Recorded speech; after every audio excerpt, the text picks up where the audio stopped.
Welcome to the second episode of the Asia Pacific Auto Podcast by S&P Global Mobility. I'm your host Gaurav Vangaal, and today with me we have with us Tao Gao from China. Tao is our expert on the region of Greater China for light vehicle production, the region that produced the highest number of light vehicles in the global market, that was 26 million units in 2022. Gao actively interacts with our clients and consistently offers strategic guidance on regional trends.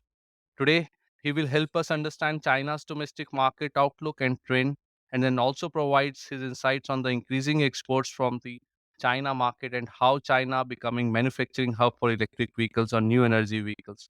Welcome, Gao, and thanks for speaking to us. Hello, everyone. Gao speaking. Greeting from Shanghai. Hello, Gaurav. Nice to join your forecast. Okay, Gao. Let's start with the domestic market. We understand in 2017, China reached its peak light vehicle production with 27.7 million units. So when do we anticipate surpassing this peak production level now, considering the current deflationary conditions in China? Okay, yeah, I mean, I think you're right, Gaurav. So currently, I think the economy is staying downturn in this year. So the rebound is not expected to happen after 3 years COVID. But directly answer your question, we believe the total light vehicle production in China can exceed the 17 record in 25. That means in the year after next year. Because first of all, we believe the economy can recover in next 2 years. And the other one is if you look back, what happened from since 17, it is like, after the peak volume 17, there was a trade conflict between China and the US in 18 and 19. And there was 3 years COVID period from 2020 to 23.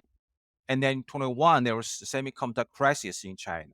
So basically all these interruptions, it is the major reason um, to those, to 5 years downturn in China. Okay.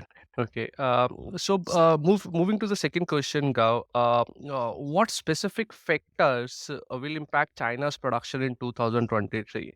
I was looking at the numbers, and I think it's a projected mild growth of 0.9%. While help us understand also that how in 2024 we are again posting a good growth rates in 2024 for China. The sales demand is still stagnated for this year and even maybe for next year. And as I just mentioned, when the economy is staying downturn, but the export will be the major drivers for actually from last year to this year and maybe for next year both. Particularly for this year, we believe the export can hit like over 4 million as a record year.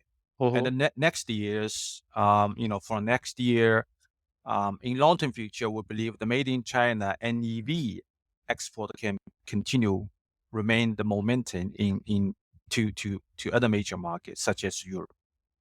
Um, yeah. So by the way, if you look at the next year, 24 and 25, and we believe the GDP can also remain back to a stable development, after 3 years COVID. Yeah, and by the way, the last one, the NEV tax reduction policy has been also extended from end of this year to the next 4 years, which also bring additional volume to NEV market. Okay. So let's move to the another question. I was looking at the light vehicle production data of ours, and it appears that Volkswagen is experiencing a decline in market share compared to BYD. Just for a reference, in 2022, VW had a 12% market share, while BYD had a 7% market share. Mm. However, by 2030, Volkswagen market share is expected to decrease to 10%, while BYD's market share is expected to increase to 13%. I'm curious about the factors contributing to this shift. Is VW facing challenges in introducing EVs to the Chinese market, or is there a strong brand affinity towards the local Chinese makers? What's your thoughts about it? Well, as you just mentioned, yes, the VW is losing the market share because VW has lost the advantage of brand reputation and the battery economy. Battery and intelligence car supply, industry, Mm-hmm. and the stable supply chain in mainland China, which but BYD has successfully built up the whole battery technology, very stable supply chain, in recent years. Um, and this is also why VW officially announced they will set up a new cooperation with XPeng, to using the XPeng intelligence car technology. And Audi also decided to develop a future BEV dedicated platform with SAIC in China. So this is also mean the BYD is already understand their disadvantages and try to fight back. And from the BYD, I think the BYD advantage will, continue dominate this in that fields, especially with very strong cost controlling.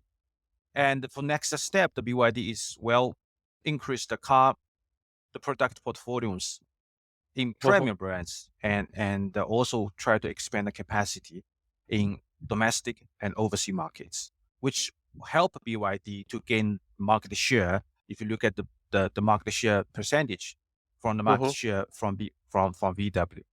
Okay.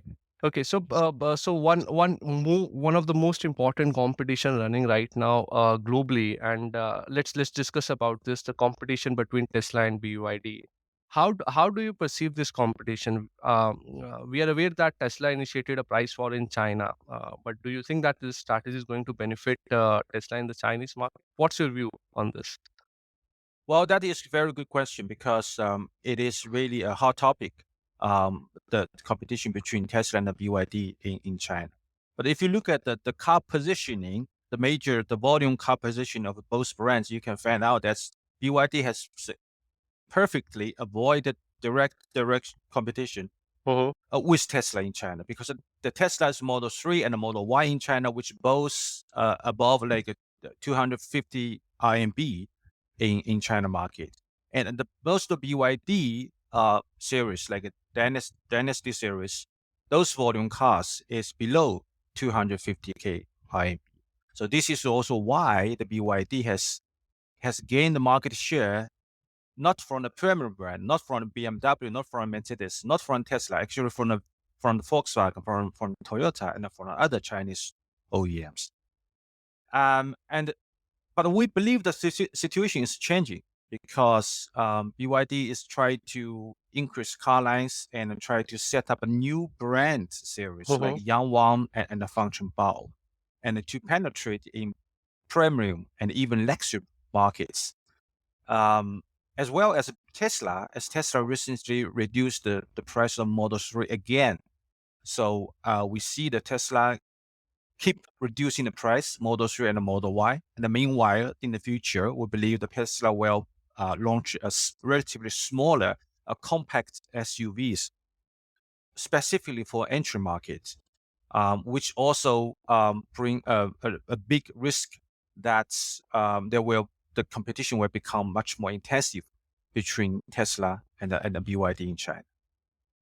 Okay. Okay. That sounds very interesting, actually. But let's move to the another question, the last question of the session. That considering the current robust exports business from China, do you think that this exports, strong exports, are going to continue? Is it sustainable for the long term?